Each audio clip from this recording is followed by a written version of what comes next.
Hello everyone, welcome to Grammarly Hacks by Kavita. आज के इस वीडियो में हम डिस्कस करेंगे question based on confusing words.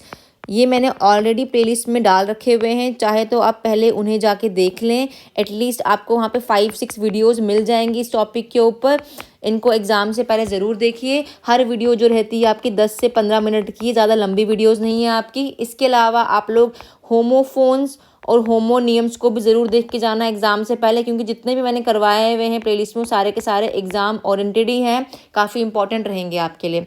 अब देखो एग्ज़ाम में लिखा कैसे क्वेश्चन आता है। लिखा आता है कि direction you have to fill in the blanks with suitable words. आपको फिलअप करना होता है विथ सूटेबल वर्ड, जो वर्ड वहाँ पे सही लगा होगा आपके लिए। आपको हर एक क्वेश्चन के साथ 4 ऑप्शंस दिए होंगे और एक ब्लैंक दिया होगा, आपको उस ब्लैंक को फिल करना होगा। और जो चारों ऑप्शंस होते हैं ना आपको दिए हुए, वो ऑलमोस्ट आपको सेम लग रहे होते हैं, लेकिन ऐसा नहीं है कि वो सारे के सारे ही सेम होंगे। इसलिए नाम दिया है क्या, कंफ्यूजिंग वर्ड, क्योंकि वो आपको कंफ्यूज करने के लिए दिए होते हैं।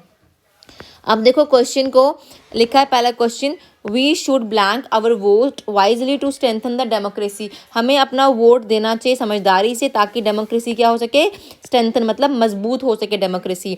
अब हमें क्या करना चाहिए, हमें कास्ट करना चाहिए वोट अपना। देखो यहाँ लिखा है कॉस्ट। कॉस्ट का मतलब होता है कीमत। हमारा इस कीमत से कोई लेना देना नहीं है फिलहाल, तो ये ऑप्शन नहीं होगा। सेकंड है कास्ट, जिसमें ई लगा होता है लास्ट में ना, ये कास्ट का मतलब होता है जाति, जिसको आप कहते हो सोशल कास्ट, है ना। और थर्ड है कास्ट, यही हमारा ऑप्शन रहता है, क्योंकि इस कास्ट का मतलब ये होता है कि चूज करना, ठीक है ना, कोई चीज़ को। तो यहाँ पर ये जो सी ऑप्शन है आपका CAST वो आएगा। इसके बाद जो फोर्थ ऑप्शन है कोस्ट। कोस्ट का मतलब होता है समुद्र तट, समुद्री किनारा, तो ये भी हमारा ऑप्शन नहीं है। और बेसिकली कोशिश किया करो आप लोग एलिमिनेशन टेक्निक को फॉलो करने की। जो चीज़ आपको लगती है ना यार ये ऑप्शन है ही नहीं मेरा, पहले उसको रिमूव कर दो और बाकी देखो कि बचता क्या है, उसके हिसाब से अपना आंसर बनाया करो हमेशा। चलो नेक्स्ट क्वेश्चन देखते हैं अपना। नेक्स्ट क्वेश्चन लिखा हुआ है, you should practice so that you do not dash the match. तुम्हें प्रैक्टिस करना चाहिए ताकि तुम मैच को हारो ना। सेंस के सेंटर क्या है, ताकि तुम मैच को लूज ना करो, हारो ना। अब देखो लॉस मतलब खो जाना, ये तो ऐसे भी नहीं है, हमने एलिमिनेट कर दिया। लूजिंग पास पार्टिसिपल लूज का, तो ये भी हमारा नहीं आएगा, है ना, सेंस ही नहीं बन रहा ग्रामेटिकली। अब दो में बचता है कॉम्पिटिशन, ए और बी। एक का you should practice so that you do not. अब देखो ये डबल ओ, जहाँ पर डबल ओ आते हैं ना आपके, इसका मतलब क्या होता है, नॉट दैट टाइट, कोई चीज़ ढीली पड़ी हुई है ना। और बेसिकली ये जो डबल ओ वाला लूज है हमारा, ये हमारा एडजेक्टिव का रोल प्ले करता है सेंटेंस में, ठीक है ना। किसका, एडजेक्टिव का। वही लूज है दूसरा, इसमें सिंगल ओ होता है, इसका मतलब होता है ये हमारी वर्ब होती है, और हमारे सेंटेंस में यही वाला वर्ड आएगा LOSC, है ना। You should not practice so that you do not lose the match. Next question है आपका, she was a dash person. वो कैसी पर्सन है, काफ़ी मेहनती, सेंस आ रहा है मेहनती का। अब देखो इंडस्ट्रियल का मतलब क्या है, something which is related to industry. ये वर्ड हमारा इंडस्ट्री से रिलेटेड करता है, तो यहाँ पर ये वाला ऑप्शन नहीं आएगा। इंडस्ट्रियलाइज भी क्या इंडस्ट्री से रिलेटेड है, तो ये वाला ऑप्शन भी नहीं आएगा। इंडस्ट्री तो आएगा ही, तो बचा क्या इंडस्ट्रियस, क्योंकि इस इंडस्ट्री का मतलब भी क्या होता है, इसका मतलब होता है हमारा हार्ड वर्किंग। तो यहाँ पे जो राइट ऑप्शन है वो आपका सी पार्ट है। नेक्स्ट क्वेश्चन है आपका, माई brother was dash out of the window. मेरा भाई क्या कर रहा है, विंडो से बाहर देख रहा है ना। अब देखो वॉचिंग तो नहीं आएगा, वॉचिंग हम वर्ड यूज़ करते हैं मैच को देखने के लिए, टीवी को देखने के लिए। थिंकिंग मतलब सोचना, ये भी नहीं आएगा। अब हम कंफ्यूज होंगे सीइंग और लुकिंग में। देखो जब भी सी का हम यूज़ करते हैं ना, सीइंग का, तो इसका मतलब क्या होता है, किसी एक फिक्स जगह को हम देख रहे हैं, ठीक है ना, हम बाहर किसी चीज़ को देख रहे हैं। लेकिन यहाँ पर क्या आएगा, my brother was looking out, वो बाहर देख तो रहा है but not at that specific चीज़ को देख रहा है, वो किसी भी चीज़ को वहाँ बाहर में देख रहा है। तो यहाँ पे वर्ड क्या आएगा, लुकिंग आएगा, ठीक है ना। तो इस हिसाब से जो आपका ऑप्शन हो जाएगा वो बी पार्ट हो जाएगा। नेक्स्ट क्वेश्चन क्या आपका, she invited every one dash Ram. उसने हर किसी को इन्वाइट किया, लेकिन इसके अलावा, अपार्ट ऑफ, है ना, अपार्ट ऑफ मतलब इसको छोड़ के, तो उसके लिए हम वर्ड यूज़ करते हैं एक्सेप्ट, है ना, EXCEPT। ये एक्सेप्ट हमारा ऐसे भी क्या होता है, प्रपोजिशन है, इसको इसका मतलब भी क्या होता है, अपार्ट फ्रॉम, इसको छोड़ के, है ना। वहीं एक्सेप्ट मतलब किसी चीज़ को एक्सेप्ट कर रहे हो आप, ये एक्सेप्ट हमारा वर्ब होता है। मान लो किसी का प्रपोजल है, कोई विश है, उसको आप एक्सेप्ट कर रहे हो, तो ये वाला एक्सेप्ट हो गया। एक्सेप्टेड इसी का फॉर्म होगा, एक्सेप्ट मतलब अलग कर देना। ये एक्सपेक्ट है, सॉरी ये एक्सपेक्ट है, मतलब किसी से कोई उम्मीद रखना, आप कोई चीज़ की उम्मीद रख रहे हो, ठीक है। तो यहाँ पे जो राइट ऑप्शन है वो कौन सा होगा आपका, यहाँ पे आएगा अपार्ट फ्रॉम वाला एक्सेप्ट, इसके अलावा। नेक्स्ट क्वेश्चन है आपका, she must dash her self for her new surroundings.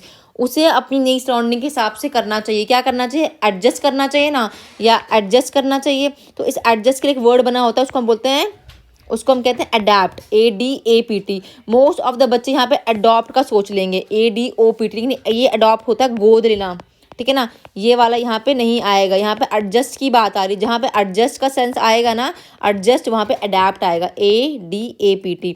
और वहीं लिखा है एक वर्ड अडेप्ट। अडेप्ट का मतलब क्या होता है, इसको हम कहते हैं skilful, laborious person, skilful person, ठीक है ना। तो ध्यान रखना, अगर अगर तो कभी कभार ऐसे आ जाए क्वेश्चन में, आपको सिनोनिम की फॉर्म में आ जाए अडेप्ट, तो एक ऑप्शन में लिखा होगा लेबरस, तो ये भी सही हो सकता है। अगर लिखा होगा स्किलफुल, तो ये भी सही हो सकता है। तो आपने बस मीनिंग को ध्यान रखना, और ये ऐसे वर्ड्स हैं जो आपको एंटोनियम सिनोनियम्स में भी काफ़ी ज़्यादा हेल्प करेंगे, ठीक है ना। तो यहाँ पे जो राइट ऑप्शन है वो ए पार्ट हो जाएगा आपका। नेक्स्ट क्वेश्चन है, he could not dash the cold, वो ठंड को बर्दाश्त नहीं कर पाया। देखो बर्दाश्त का सेंस आ रहा है ना, तो यहाँ पहला वर्ड लिखा है बियर, BEER। ये बियर क्या होता है, अल्कोहलिक ड्रिंक, इसका हमारे सेंटेंस से कोई वास्ता नहीं है। सेकंड है BARE, बेयर, बेयर मतलब नॉट दैट कवर्ड, कोई चीज़ कवर्ड नहीं है, नेकेड है जो, उसको हम बोलते हैं बेयर, या बेयर मिनिमम, बहुत ही मिनिमम चीज़ है नेगेटिव सेंस में, ठीक है ना। बियर, BER, एक बियर होता है भालू, और एक इसी बियर को हम यूज़ कर सकते हैं बर्दाश्त की सेंस में भी, टॉलरेबल, है ना। तो यहाँ पे बोला है क्या, ही कुड नॉट बियर, तो यहाँ पे ये BEAR आ जाएगा। और लास्ट है बार, बार का तो कोई काम नहीं यहाँ पे, तो यहाँ पे जो आपका सी पार्ट हो जाएगा। अब आपका नेक्स्ट क्वेश्चन है 8th one, I don't like his blank policy of pleasing people, मुझे उसकी ये पॉलिसी पसंद नहीं आती लोगों को प्लीज़ करने की। मतलब अब यहाँ पे ऑप्शन दे रखा है ड्यूअल, देखो ड्यूअल का मतलब होता है दो तरफा, है ना, दो तरफा। डॉल गुड़िया, ये तो यहाँ पे नहीं आएगा, ये एक ड्यूअल है, इसमें कंफ्यूज हो जाओगे आप। ये ड्यूअल मतलब फाइट किसी के साथ, ठीक है ना, तो ये भी यहाँ पे नहीं आएगा अभी। और ड्वेल का मतलब क्या होता है, किसी थॉट में, आप किसी चीज़ में लगातार सोच रहे हो किसी चीज़ के बारे में, उसको हम कहते हैं ड्वेल हो गया उस चीज़ में इंसान, ठीक है ना। तो यहाँ पर क्या है, दो तरफा पॉलिसी की बात चल रही है ना, तो यहाँ पर ड्यूअल आएगा पहले वाला ऑप्शन, ठीक है। तो एग्जाम में इस ड्यूअल और इस ड्यूअल का ध्यान रखना, क्योंकि यहाँ से भी क्वेश्चन बन जाता है, ठीक है। तो ये ड्यूअल होता है, ये वाला जो ड्यूअल होता है, इसका बता दिया फाइट से रिलेट करता है ये वाला, ठीक है। नेक्स्ट क्वेश्चन है आपका, she has given her dash to the proposal, उसने क्या दिया अपना प्रपोजल में हामी भरी है। हामी भरने का सेंस आ रहा है हमारा, तो उसके लिए वर्ड क्या क्या बने हैं। देखो यहाँ से ना एग्जाम में क्वेश्चन लास्ट टाइम भी आया है, पटवारी के पेपर में आया था, किसी पेपर में तो पक्का आया था, अब मुझे याद नहीं है, लेकिन शायद से पटवारी का पेपर ही था। शी हैज़ गिवन हर, देखो यहाँ पे ACCENT, ये एसेंट होता है ना प्रोनाउंसिएशन, जैसे आपका एक्सेंट कौन सा है, ब्रिटिश है, अमेरिकन एक्सेंट है, तो ये वो वाला है, तो यहाँ पे वो तो नहीं आ रहा है। ASCENT एसेंट, ये एसेंट होता है मूवमेंट, जो आप क्लाइंब कर रहे हो, अपवर्ड मूवमेंट बोल लो या क्लाइंबिंग बोल लो, जो चढ़ाई चढ़ रहे हो आप लोग, ठीक है ना, चढ़ाई चढ़ना इज एसेंट। एक है ASSENT, जहाँ पे डबल एस आते हैं ना, उसी का मतलब होता है एग्रीमेंट, किस चीज़ को आप एग्री कर रहे हो, किसी प्रपोजल को, ठीक है ना।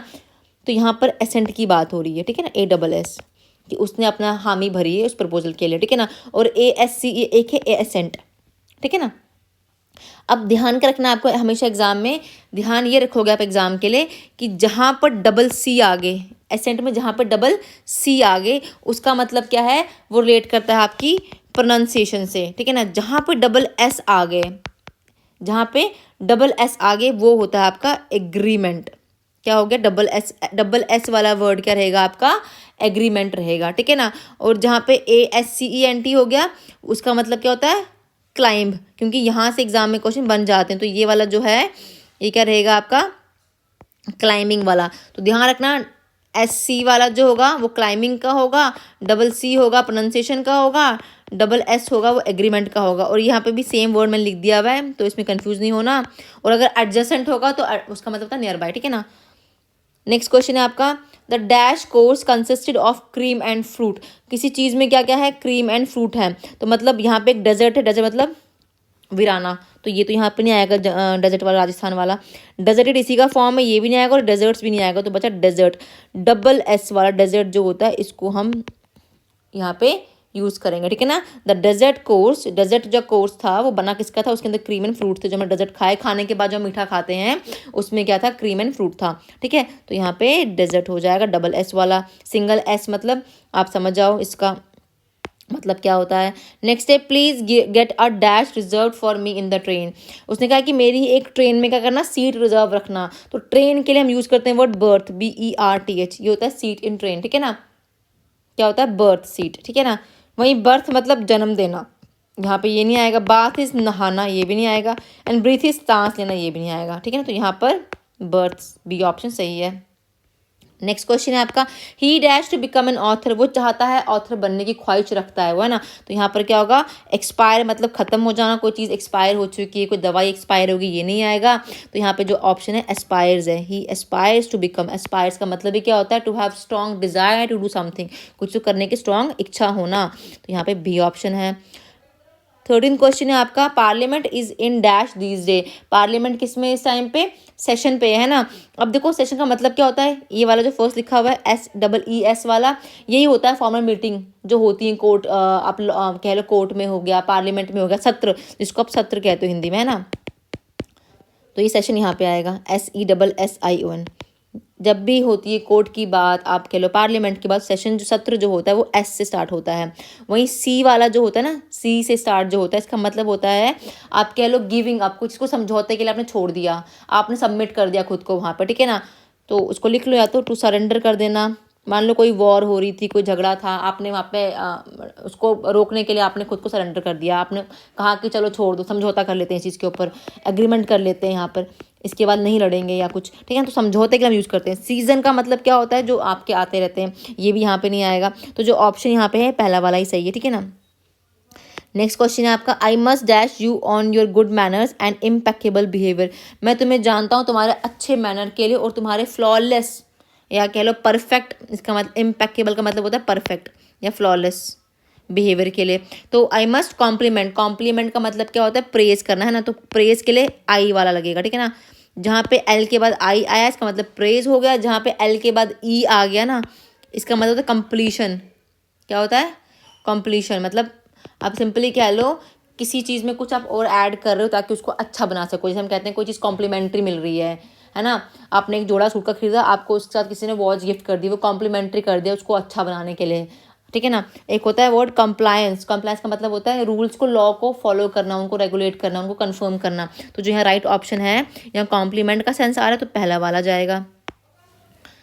नेक्स्ट क्वेश्चन है, the old doors dash whenever they are open, जो पुराने दरवाजे हैं उनको जब भी खोलो तो उनसे एक आवाज़ आती है ना, क्रीक की आवाज़ आती है एक, तो उसकी बात चल रही है यहाँ पे। देखो क्रिक लिखा है फर्स्ट वाला वर्ड, इसका मतलब होता है पेन होना, चाहे वो मसल में पेन है, आपके नेक में पेन है, ये वो वाला क्रीक है ना।